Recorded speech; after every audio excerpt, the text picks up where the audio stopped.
quero, desde já, iniciando os trabalhos do Colégio de Diretores, pedir passar a palavra a esse nosso debate, nesse nosso diálogo. Fique à vontade, doutor.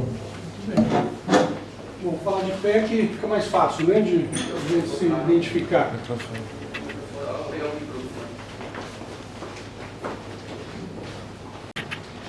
Eu queria agradecer aí o convite, a oportunidade dos colegas.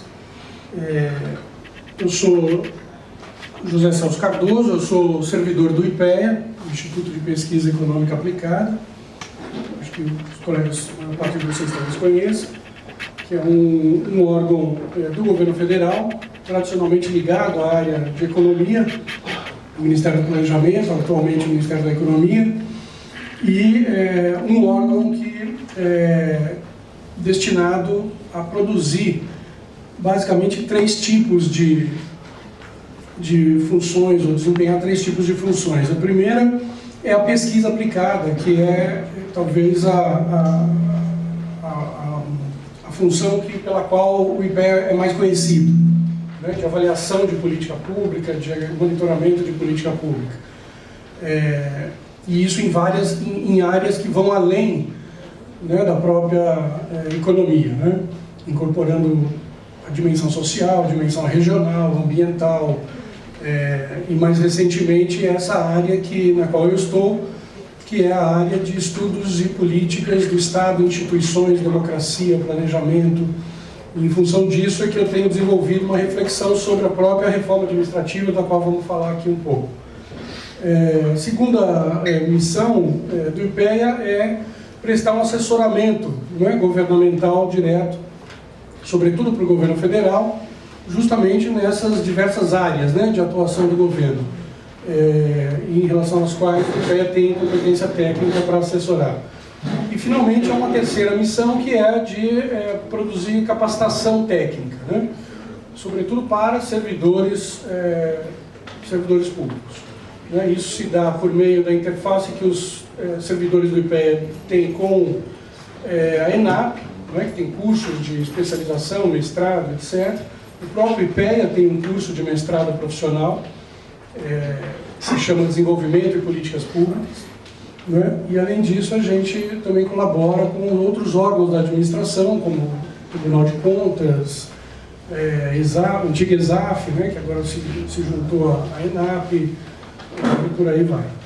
Bom, então, o que eu pensei em trazer como reflexão para a gente poder um pouco entender o que está em movimento atualmente no Brasil em relação ao tema do Estado e, sobretudo, da relação do Estado brasileiro, sobretudo em âmbito federal, né, com o mundo econômico, né, a relação do Estado com o mundo econômico e com a própria sociedade brasileira, né.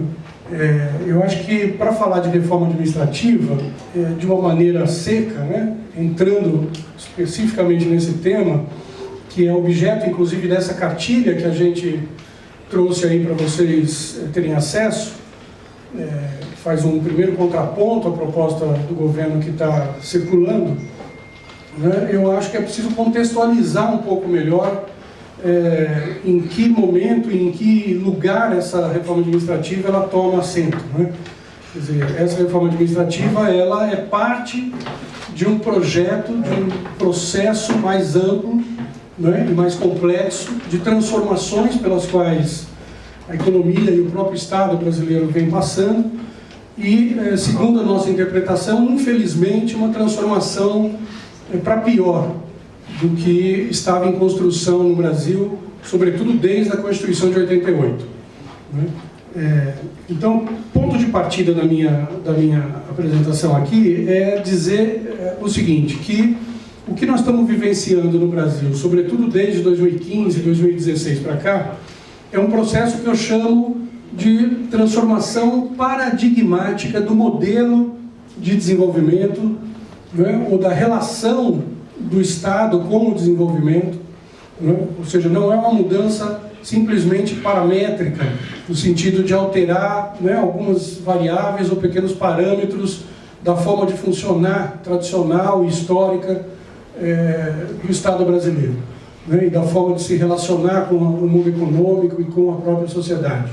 Né? Eu estou chamando essa transformação que estamos vivendo de uma transformação paradigmática, ou seja, um outro paradigma que inspira e organiza esse conjunto de reformas que estão se implementando no Brasil desde 2016, sobretudo, numa linha que é praticamente antagônica a todo o processo de desenvolvimento histórico brasileiro, desde, sobretudo, a instauração da República, para resumir.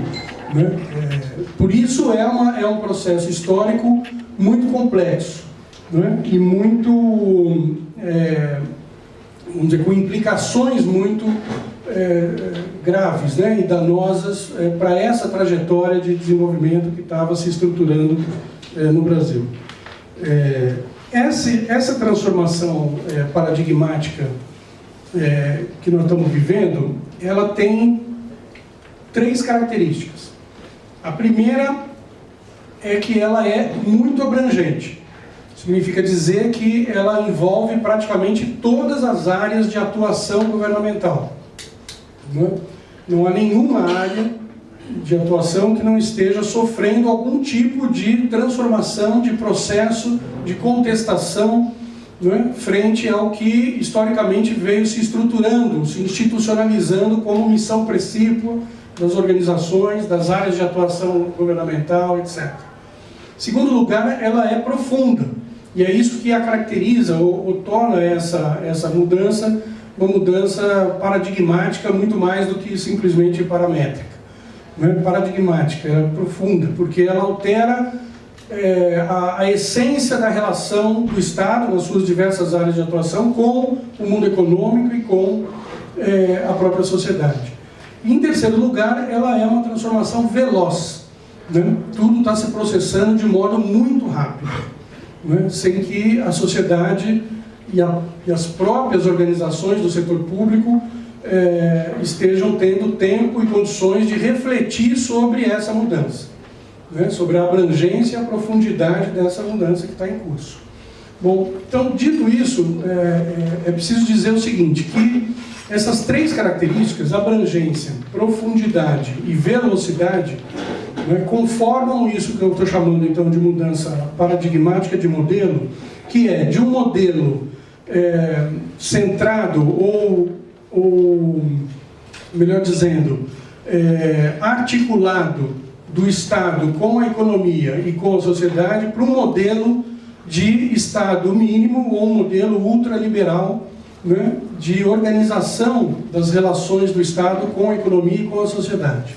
Né? Essa agenda ultraliberal, ela está sendo implementada por meio desse conjunto, então, de reformas que já vão se processando, né, já vem se processando desde 2016, sobretudo, né, das quais, por exemplo, a emenda 95 do teto de gastos faz parte, das quais a reforma trabalhista que vem sendo aprovada, toque de caixa e sem diálogo nenhum com a sociedade faz parte, a própria reforma da Previdência é parte dessa agenda, né, e, portanto, a reforma administrativa também. Né. Então, em relação a esse movimento histórico abrangente, profundo e veloz que eu quero um pouco me deter aqui. Esse movimento ele está caracterizado, né, ou ele abrange, pelo que a gente tem conseguido organizar como vamos dizer, critério de análise, ele abrange 6 dimensões até o momento. Né? Até o momento por quê? Porque quando eu fui convidado pela Beth para fazer uma fala sobre esse tema em São Paulo, uns meses atrás, não foi muito? E naquela ocasião eu apresentei um PowerPoint que falava de 4 dimensões. Né? Falava que eu vou repetir aqui. E eu acho que na verdade tem pelo menos mais 2 dimensões que precisam ser incorporadas. Então quais são as 6 dimensões que compõem esse projeto de transformação estrutural, né? Da relação do Estado com a economia e com a sociedade. A primeira é a que eu chamo de subalternidade externa. O que quer dizer isso? A transformação da forma de o país se relacionar com o resto do mundo, que deixa de ser uma relação baseada na intensificação e diversificação dos fluxos econômicos, que em geral é vamos dizer, o carro-chefe da forma pela qual os países se relacionam, né, por meio do comércio, né, dos fluxos de capitais comerciais e financeiros, né, para ser, né, mas não só, né, quer dizer, desde 88, sobretudo, havia ou estava em curso um processo de integração brasileira ao resto do mundo que, evidentemente, estava baseado na intensificação e, sobretudo, na diversificação de parceiros, né, comerciais e financeiros, né, relação Sul-Sul, relação com os BRICS, etc., né, mas também, gradativamente, sobretudo nos últimos, talvez, 15 anos, e além da dimensão econômica, né, era uma integração internacional que também buscava incorporar, ou melhor, ativar uma dimensão geopolítica, né, importante, que tinha a ver com a projeção do Brasil no seu entorno estratégico latino-americano, sobretudo sul-americano e latino-americano, né, que estava baseado não apenas na intensificação e diversificação dos fluxos econômicos, mas também na projeção, por exemplo, cultural, né, do país no resto do mundo.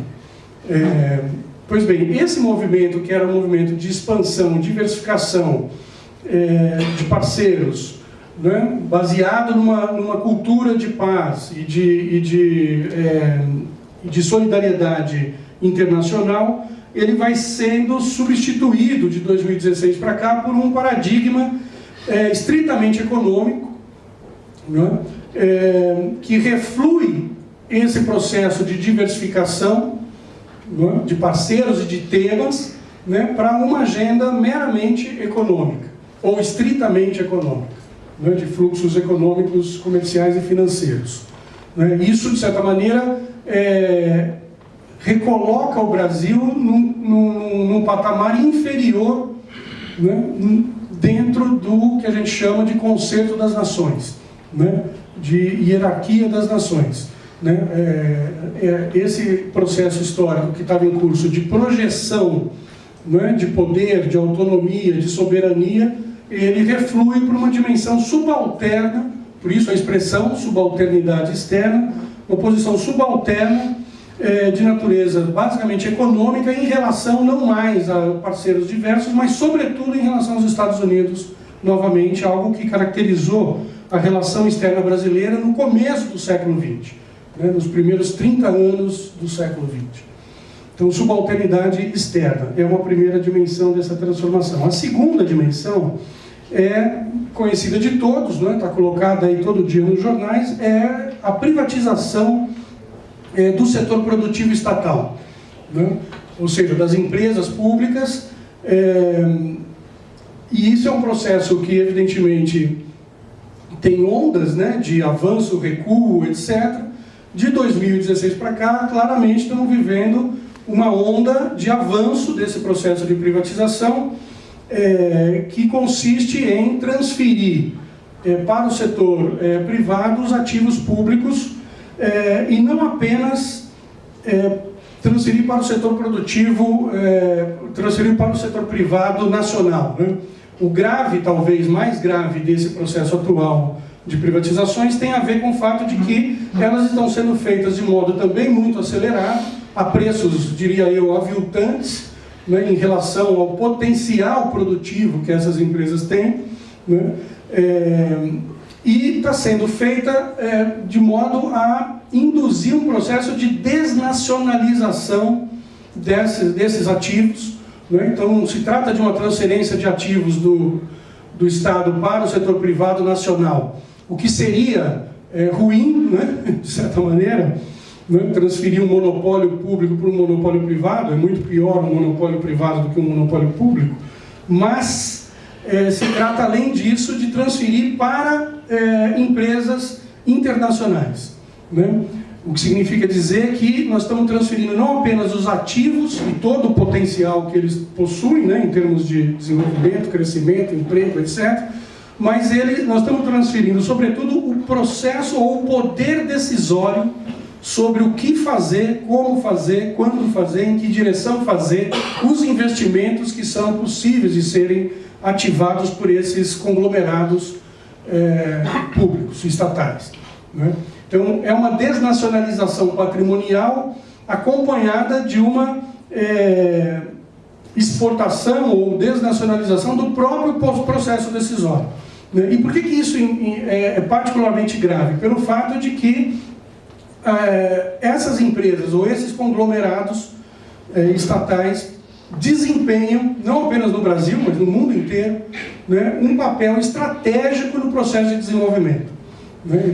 Pelo poder que eles têm de mobilizar capacidades produtivas, de induzir crescimento econômico, de gerar emprego, renda, tributos, etc., né? Eles têm um poder de organizar a economia e a dinâmica econômica, né, que país nenhum do mundo abre mão desse poder, né, de exercer esse poder por meio de empresas públicas, né, inclusive bancos públicos nessa mesma categoria, né. Então o Brasil, com esse movimento recente de transformação paradigmática de um modelo, né, centrado ou articulado do Estado com a economia para um modelo ultraliberal, ele abre mão da capacidade de decidir o que, como, onde, quando fazer com os seus ativos públicos, né? Então isso é o que está em curso nesse campo.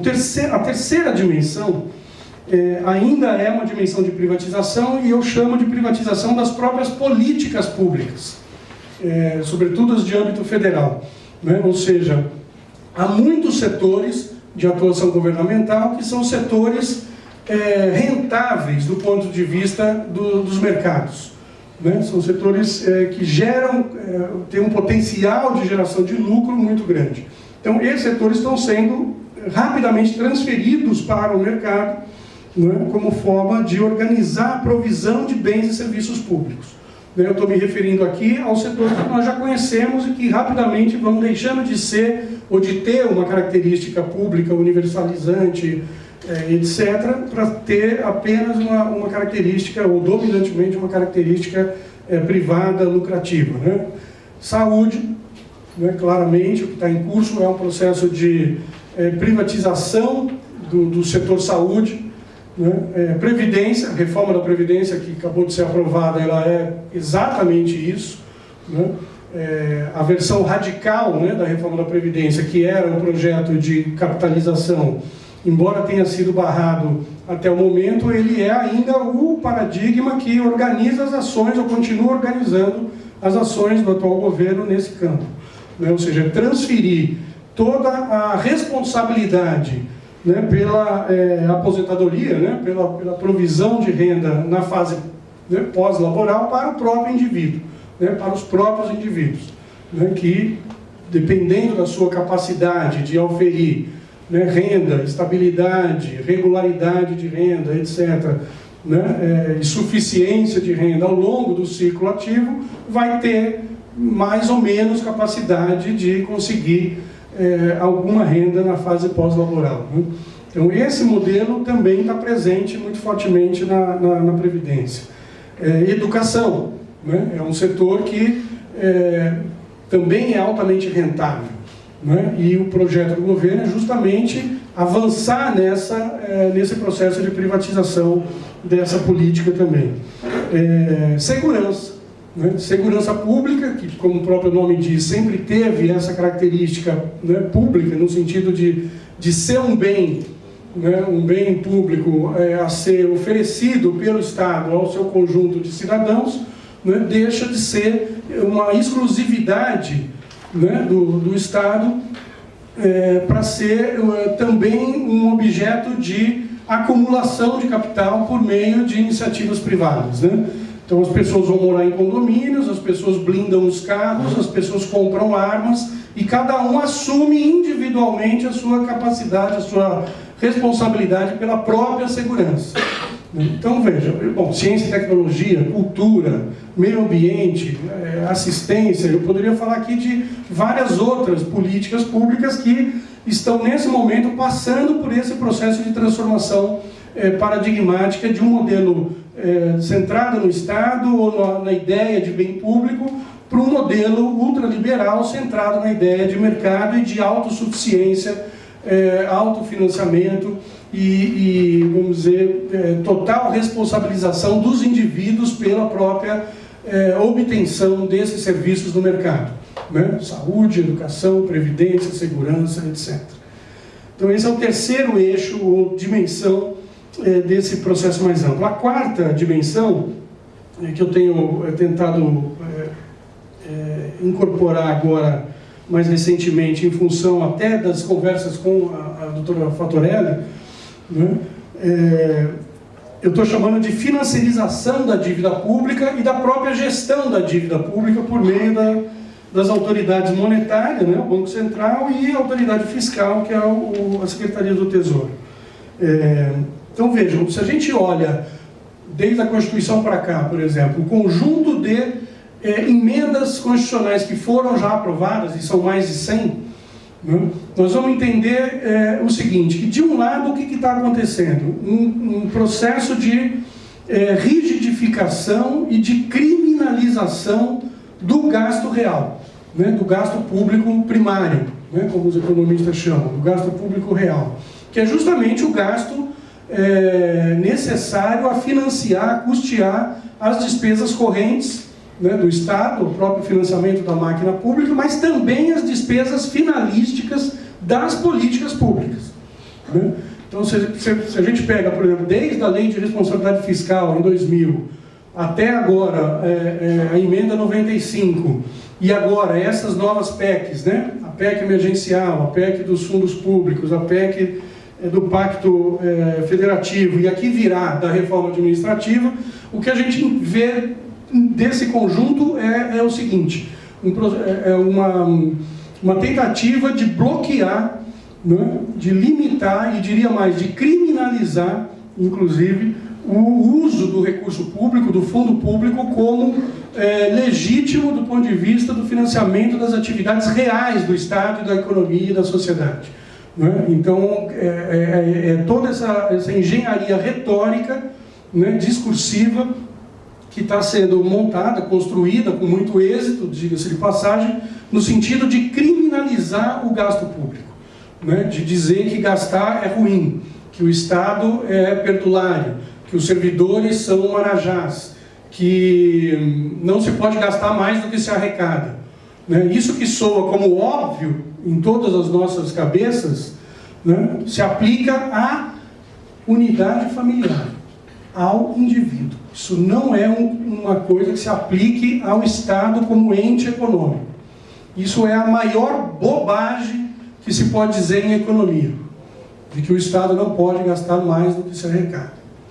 E eu gostaria de ter tempo até de falar mais sobre isso, mas vou deixar essa provocação apenas para a gente poder depois dialogar sobre isso, se for o caso. E de outro lado, o que vai acontecendo? Simultaneamente a esse processo de rigidificação, né, e criminalização do gasto real, vai havendo um processo de flexibilização e de blindagem, inclusive criminal, do gasto financeiro, né? As emendas constitucionais que foram sendo aprovadas dos anos 90 para cá, da Constituição, né, para cá, incluindo a Lei de Responsabilidade Fiscal, incluindo a Emenda 95, incluindo a PEC dos fundos públicos, né, que está tramitando, etc., são medidas constitucionais que visam a resguardar o pagamento e a rolagem da dívida pública sem limites, de modo não só ilimitado, ou seja, não há teto de gasto público para o financiamento da dívida pública, né, para o pagamento dos juros, né, da dívida, cujos credores são quem? Né? Grandes bancos, grandes fundos de pensão, grandes financiadores da dívida estatal, grandes empresários, etc. E não só não há limite a esse gasto, porque isso também é gasto público, isso aliás é gasto corrente, tá certo? Corrente tanto quanto pagar o salário, a água e a luz. Por que pagar o salário, a água e a luz, e o professor e a saúde, e comprar remédio, e asfaltar a estrada e etc., não pode, faz mal, é ruim, tem que ser penalizado, criminalizado, e rolar a dívida sem limite superior é algo aceitável, é algo compreensível, é algo necessário para a saúde econômica do país. Então, veja, são dois pesos, duas medidas, né? Então, não só não há limite, como a legislação que está sendo criada, ela blinda, ela fecha os operadores da dívida pública e os seus credores, né, de qualquer possibilidade de investigação, criminalização, contestação, etc. Daí a relevância do trabalho da Maria Lúcia Fattorelli, no sentido de estar o tempo todo instigando essa discussão sobre a auditoria da dívida, né? Não porque a dívida interna brasileira seja alta, não é mais alta, né? Nem a externa, aliás, né? Mas pelo fato de que por trás do mecanismo da dívida existe uma perversidade em curso, que é a de esterilização de recursos reais da economia para o pagamento e a rolagem da dívida pública. Então não há possibilidade de um desenvolvimento de longo prazo, sustentável, soberano, includente, etc., que é baseado nesse modelo, né? Nesse modelo da financiarização da dívida.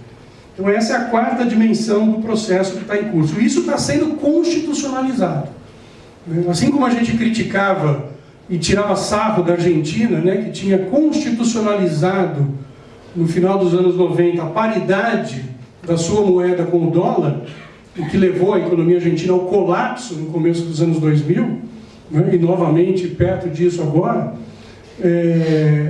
a mesma coisa, ou pior, nós estamos fazendo no caso brasileiro.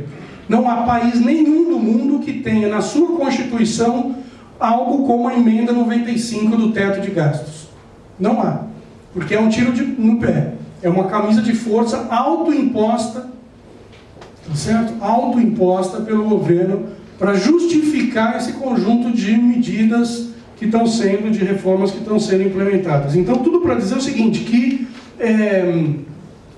o fundamento, né, o argumento retórico, discursivo do governo é o da crise fiscal, né?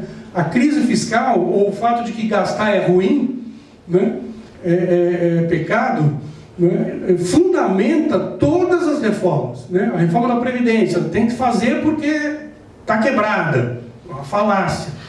A reforma administrativa tem que fazer porque gasta muito, uma bobagem, como vocês vão ver pela cartilha que está aí, né, pelos dados, inclusive, do próprio governo que estão na cartilha. Então essa é a quarta dimensão. A quinta dimensão é o que a gente está chamando de assédio institucional, ou bullying institucional, para usar a linguagem que as pessoas entendem. Isso tem a ver com duas coisas, né, no atual contexto. Primeiro, um processo capitaneado pelo próprio governo, pelo atual governo, de contestação das organizações públicas, né, das organizações do setor público que atuam ainda no espírito que as originou. Então eu vou falar do quê? Do IBGE, que é uma entidade de mais de 80 anos, conhecida internacionalmente pela qualidade do seu corpo técnico e pela qualidade do trabalho que realiza.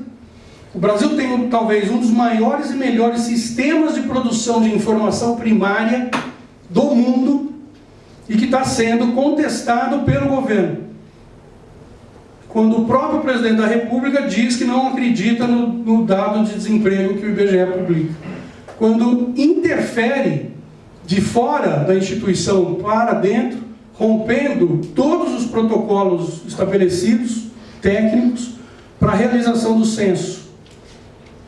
E por aí vai. Mas eu poderia falar de N outras organizações que estão sofrendo o mesmo tipo de assédio institucional. A Fiocruz, trabalhos técnicos publicados censurados. O IPEA, trabalhos técnicos não publicados, aliás, né, censurados. CNPq, CAPES, FUNAI, ICMBio, IBAMA. Poderia citar N entidades. Razão pela qual, inclusive, nós estamos produzindo um documento que vai ser lançado dia 29 de novembro em Brasília, chamado Desmonte do Estado e Subdesenvolvimento, que é uma reflexão justamente produzida por essas organizações que estão sofrendo esse processo de ataque, de assédio institucional, de desmonte pelo próprio Estado, né, para denunciar esse processo que está em curso.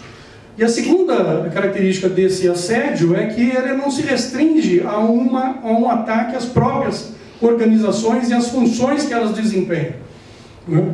Esse é um assédio que chega aos servidores, aos trabalhadores, né?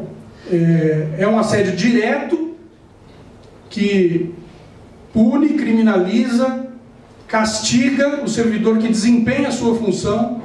Lembrem, por exemplo, do famoso caso do fiscal do IBAMA, que multou o presidente Bolsonaro porque ele estava praticando pesca ilegal num lugar ilegal. Pensem nos casos que estão agora acontecendo com servidores da FUNAI, do ICMBio, do IBAMA, da Fiocruz, que estão sendo deslocados das suas funções ou da sua cidade de origem para serem impedidos de exercer as suas funções. Então o que está em curso, minha gente, é muito grave, porque não é só uma mudança de orientação da política econômica, de orientação do entendimento sobre como se desenvolver um país, etc. O que está em curso é um processo amplo, profundo, veloz de desmonte do Estado, das instituições e das funções que foram sendo construídas há mais de 100 anos no país, para se colocar no lugar disso, né, com os problemas todos que evidentemente sabemos que temos e que estavam sendo trabalhados, mas para colocar no lugar disso a ideia de mercado, a ideia de acumulação de capital como razão de ser do próprio Estado e da própria economia, né? Sendo que em economia existe um entendimento já consolidado de que, ainda que vários mercados independentes possam, cada um deles, funcionar de modo eficiente, né, disso não se deduz do agregado que isso gere condições mínimas necessárias para gerar emprego para a população, gerar renda suficiente. Ou seja, mercados individuais podem funcionar lindamente, de modo eficiente, que o critério é a rentabilidade de curto prazo. Mas no somatório, no agregado, isso não é sinônimo de desenvolvimento econômico. Há muito tempo na ciência econômica, mas não só na ciência econômica, já se sabe que crescimento econômico, sobretudo o crescimento financeiro, que é a dominância do processo atual, é diferente de desenvolvimento econômico. Ou seja, o desenvolvimento entendido como um processo de mudança estrutural da sociedade, da economia, para a inclusão, para a soberania, para a sustentabilidade, etc., etc., é um processo que requer, em todo lugar desenvolvido foi assim, né, que requer uma presença, uma participação ativa do Estado nesses processos de redistribuição da renda e não apenas da criação da renda, né, ou da riqueza. Então é um projeto muito audacioso, ambicioso, até o momento em sucesso, não é? Mas cujo resultado em termos de desenvolvimento é muito questionável, né? Se substitui a ideia de país, de nação, pela ideia de mercados autorregulados, autossustentáveis. Bom, indo finalmente para a sexta dimensão, que é a da reforma administrativa, nós temos aí então uma situação que praticamente se auto-explica, né? Em função disso que eu já mencionei, dá para entender como e por que a reforma administrativa ela passou a ser crucial para o governo, né? Ela é crucial não só porque, por meio da reforma administrativa, né, o atual governo pretende desmontar, né, os aparatos de Estado que estavam até então constituídos, né, como ele pretende alterar a forma de funcionamento do que restar desse Estado, né, no sentido de que o objetivo último é, como eu já disse, promover o processo, intensificar o processo de acumulação em bases privadas tendo como critério de organização para isso a rentabilidade empresarial de curto prazo. Então precisa quebrar o Estado, precisa quebrar a organização estatal, tal como ela estava se constituindo no Brasil, pelo menos desde 88. É por isso que a reforma administrativa, quando vier, ela virá com 4 eixos simultâneos de atuação. Primeiro é essa ideia de redução de estruturas, né, de órgãos, de organizações, redução de carreiras e redução ou extinção de cargos. Né? Então, o primeiro eixo da reforma administrativa é reduzir tamanho, reduzir quantidades. O que significa reduzir quantidades na reforma administrativa? Extinguir ou fundir órgãos, como o CNPq e CAPES, que estão aí na marca do pênalti para serem extintos e substituídos pelo quê? Por uma agência reguladora, né, de natureza pública, porém de atuação privada, né, que vai ser responsável pela alocação de bolsas, etc. O que restar disso. Né? Por isso, extinguir o ICMBio, o IBAMA, ou reduzir a sua atuação a uma dimensão controlável pelo governo, né? Tal que esses órgãos ou essas funções não comprometam o processo de acumulação de capital. Né? Não pode o IBAMA fiscalizar os empreendimentos irregulares da Amazônia. Isso é contra o desenvolvimento na linguagem do governo, contra o progresso.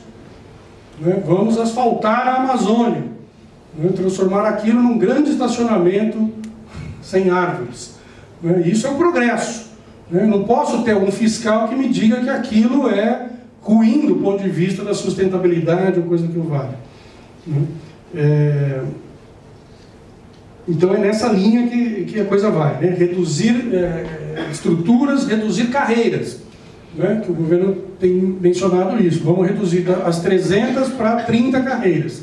Mas ainda que seja necessário e possível um processo de racionalização, né, de carreiras, até porque no caso brasileiro o que acontece?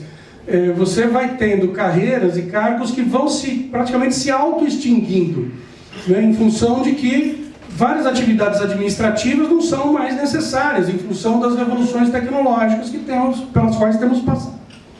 Então, de fato, não precisa ter uma quantidade de secretárias, ou de motoristas, ou, né, copeiros, etc., que havia no passado. Então, precisa extinguir, precisa alterar a composição das carreiras, né, a composição do Estado. E, de certa maneira, isso estava sendo feito. Né? Existem estudos do próprio IPEA, já de longa data, que mostram isso, que o quantitativo de servidores atualmente é praticamente o mesmo de quando a Constituição foi promulgada 30 anos atrás. Com qual diferença? De que houve por dentro uma mudança de composição. Menos servidores na área meio, mais servidores na área finalística. E sabe em que áreas? Sabe onde foi em que mais cresceu o emprego público? Vocês têm uma chance. Educação. Professores. No âmbito municipal e também no âmbito do ensino superior, escolas técnicas, etc. Entendeu? Então, veja só, a mudança de composição, a mudança de qualidade na composição do emprego público que se processou nesses últimos 30 anos. Sendo que, tendo o mesmo estoque de servidores de 30 anos atrás, o Estado brasileiro hoje produz, em termos de entregas de bens e serviços à população, muito mais do que 30 anos atrás. O que significa dizer que o Estado brasileiro não só não é grande, como os dados da cartilha mostram, né, como também não é ineficiente pelo critério governamental. Né? Ele entrega muito mais do que entregava antes em termos de cobertura das políticas públicas, em termos de qualidade das políticas públicas, etc. Ainda que, claro, haja problemas, precisa melhorar, precisa um monte de coisa. Ainda que haja lugares ineficientes, né? Mas uma coisa é você promover ajustes, né, de gestão, etc., que apontem para um processo de racionalização, aperfeiçoamento da gestão, da estrutura, do funcionamento, etc. Outra coisa é você romper com a lógica de aperfeiçoamento e colocar no lugar uma lógica apenas econômica. Né? Então é disso que se trata quando a reforma diz que vai reduzir tamanho, que vai cortar quantidades. Né? Segunda coisa é a redução de remunerações. Né? Então, uma coisa é a redução de quantidades, outra coisa é a redução de valor. Né? A redução de valor gasto com a máquina pública tem a ver, sobretudo, com reduzir o valor que se gasta com o pessoal, que é o principal item de gasto, né, da máquina, né, que é salário.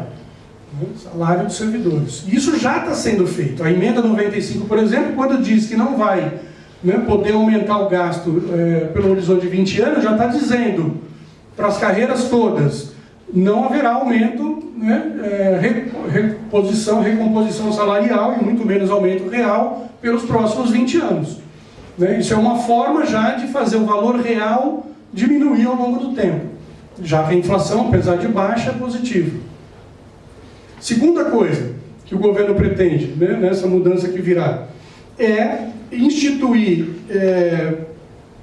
uma referência remuneratória de entrada muito abaixo da atual, né, similar ao do setor privado. Com o seguinte detalhe: o mercado de trabalho privado no Brasil está entre os piores do mundo. Piores em termos de remuneração, permanência no posto de trabalho, qualificação da ocupação, rotatividade da mão de obra e por aí vai. Proteção social, evidentemente. Né? Hoje já mais da metade da força de trabalho brasileira empregada no setor privado está empregada sem carteira, sem proteção nenhuma. E as reformas administrativas que foram feitas já vão no sentido de eliminar o resquício de proteção ou de regulação que havia no mercado de trabalho até então. Então é essa referência de precarização, né, de baixos salários, de péssimas condições de trabalho que o governo tem em mente para usar como referência para o setor público, né, com o objetivo de reduzir o que se gasta com o pessoal. A terceira questão é o que o governo chama de avaliação de desempenho, né? De avaliação de desempenho, mas ao contrário do que sugere uma leitura superficial desse assunto, quando a gente escuta isso pela boca do governo, né? que é o discurso de que a avaliação de desempenho é importante para melhorar o desempenho, né? E a produtividade do setor público, né? Quando, na verdade, o objetivo é criar um mecanismo mais rápido e mais fácil de demissão. É a avaliação de desempenho para fins de demissão, né? De demissão dos ativos, né? do quadro já contratado sob o regime jurídico único. Porque os novos trabalhadores que o governo pretende contratar não serão contratados por regime jurídico único. Serão contratados ou pela CLT, né, ou por formas outras, né, de contratação, através das quais se possa, né, contratar e demitir de modo mais rápido e mais fácil, né, como acontece no próprio setor privado.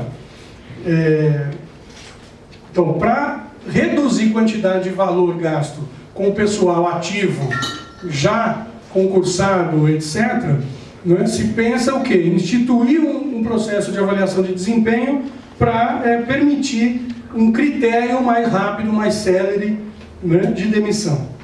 Logo, é abrir a porta para a discricionalidade, né, para o completo aprofundamento do processo que a gente chamou de assédio institucional, moral, etc.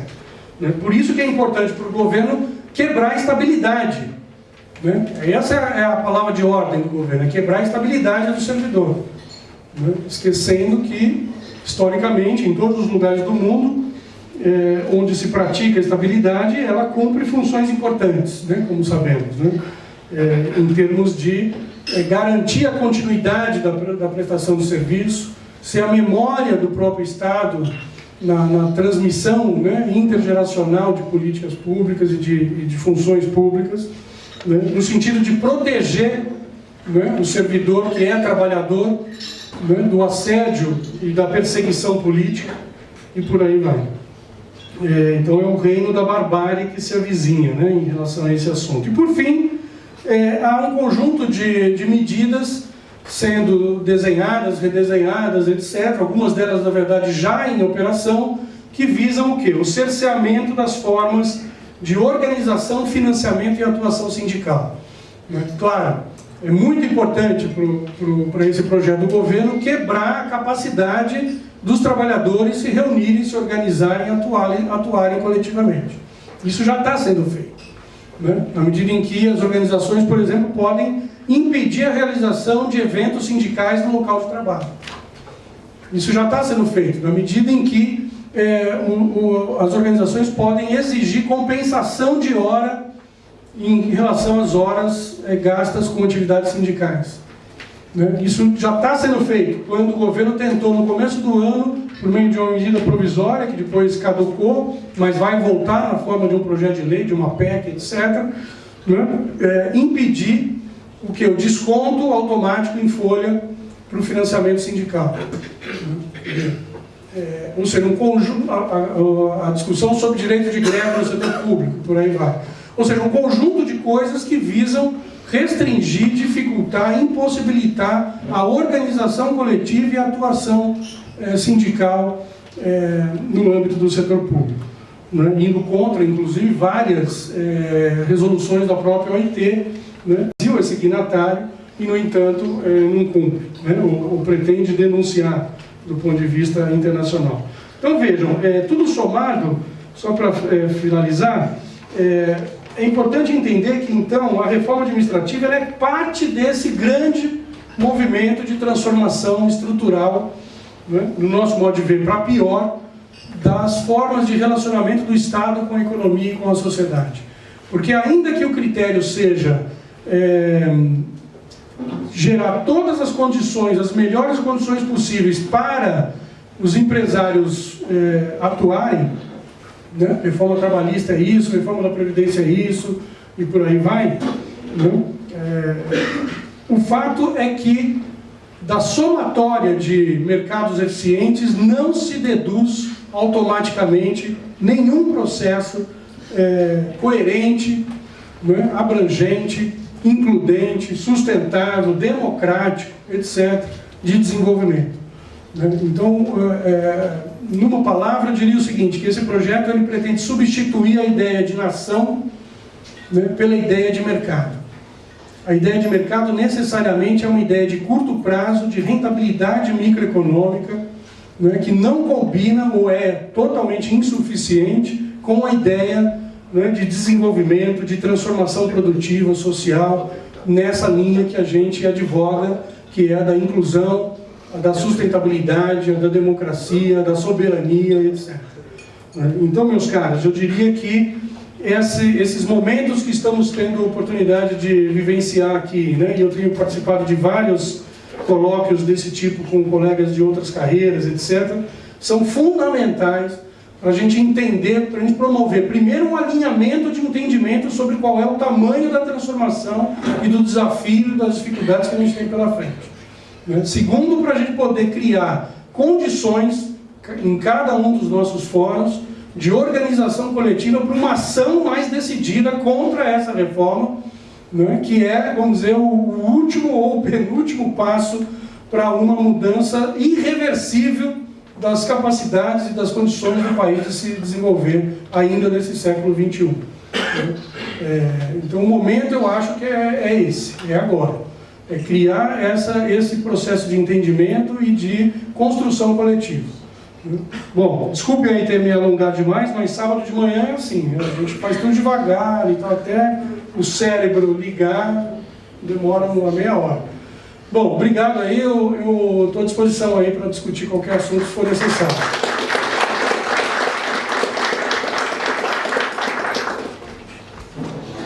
Perfeito.